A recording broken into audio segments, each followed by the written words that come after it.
O'rtoqlar, mana bu videoni bitta ko'ringlar. Mazkur holat O'zbekiston Respublikasi Jinoyat kodeksining 168-moddasi, ya'ni firibgarlik alomati. Holat 100% bu o'yinlarni obro'sizlantirish uchun chiqarilgan deb hisoblangan. Shu sababli ushbu qizga nisbatan qonuniy chora ko'rishligini so'rab murojaat qildim. Mani ustimdan yozib yoribdi. Men bordim Ichki ishlar vazirligiga, meni chaqirishdi. Menga hech qanaqa jinoiy ish ochilgani yo'q даже, chunki men yolg'on gapirganim yo'q. To'g'ri, oxirgi postlarim, hamma postlarim hype bo'lgan. Bitta uyim yongandan tashqari hammasi yolg'on. Ichki ishlarga bordim. Meni aybim yo'qligini dokazat qilib berdim. Klikimdagi videoni tagiga yordam so'rab qo'yilgan kartani ochtirdim. Ichida qancha оборот bo'lganini ko'rib chiqishdi. Даже 15 milliondan kam chiqdi, ishonasizlarmi?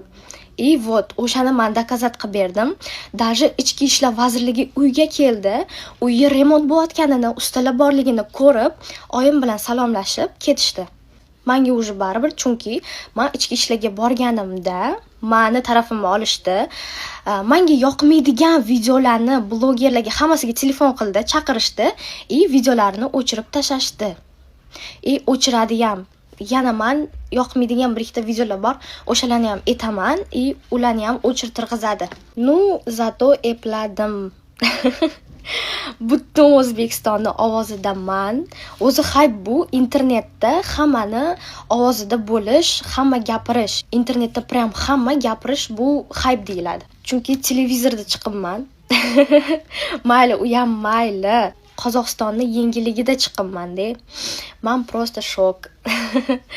Ну, sizlarni yaxshi ko'raman. Vohma qilganinglar uchun rahmat. Ну, men hayron qolayotgan joyim, ayrim erkaklar sizlar meni yomonlab chiqyapsizlar. Qizlar, ayollar umuman meni yomonlayotgani ham yo'q, video otgani ham yo'q. Ayrim erkaklar. Erkak degan nominglar bor. Hammasi ham emas, ayrim. O'shalarga aytadigan gapim, dash video o'ringlar. Men sizlarga hammaga bitta yozib, o'chiringlar videoni deyishga vaqtim ham yo'q. Ну, o'zingizlarga aktiv yig'ish uchun ovozlar, uni ham bilaman men, прекрасно. Vohma qilganinglar uchun rahmat. Sizlarni yaxshi ko'raman. Shagayeva Anora O'zbekiston 1-0 hisobiga Anora yutdi. Ko'rdilarizmi? Bu qora PR deyiladi. Bunchalik darajada PR qilish uncha-munchasi qo'ldan kelmaydi va bizlarda endi bitta aytgan gapimiz bordi. Shagayeva Anora faqatgina firibgarlik qilmadi, u homiylik to'g'risidagi qonunchilik talablarini buzdi deb video qilganda kommentariyamga kirib hamma aqllilar, yuristi ham, yurist bo'lmagani ham, qonunning harfini tushunmaydigani ham kirib, "Sen nima deyapsan? Firibgar bu, toza firibgarlik ishini amalga oshirgan" degan gapni yozgandi. Mana Anorani firibgar emasligi ochiqlandimi? Hammasi mashinalar ham arendaga olingan, karta aylanmalari ham rostdan ham borig'i 15 million so'm, uni ham 10 millionni rais boy tashab berganligi ma'lum bo'ldi.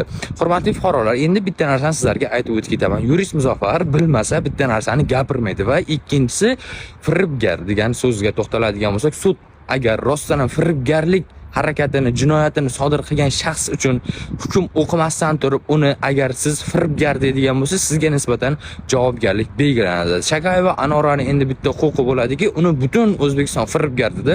Mana shu firibgar degan shaxslarni hammasini ustidan tegishli tartibda shikoyat qilib, o'ziga yetkazilgan ma'naviy, moddiy zararlarni ham undirib olsa bo'ladi. O'z sababli hurmatli fuqarolar, daryoni ko'rmasdan etikni yechmaslik kerak. Sud hukm chiqarmasdan turib, rostdan ham firibgar demaslik kerak. Rostdan ham fohishaligini bilsangiz ham sud uni fohisha deb hukm chiqarib, unga jazo tayinlamasdan turib, uni fohisha deyishga sizga haqqingiz yo'q.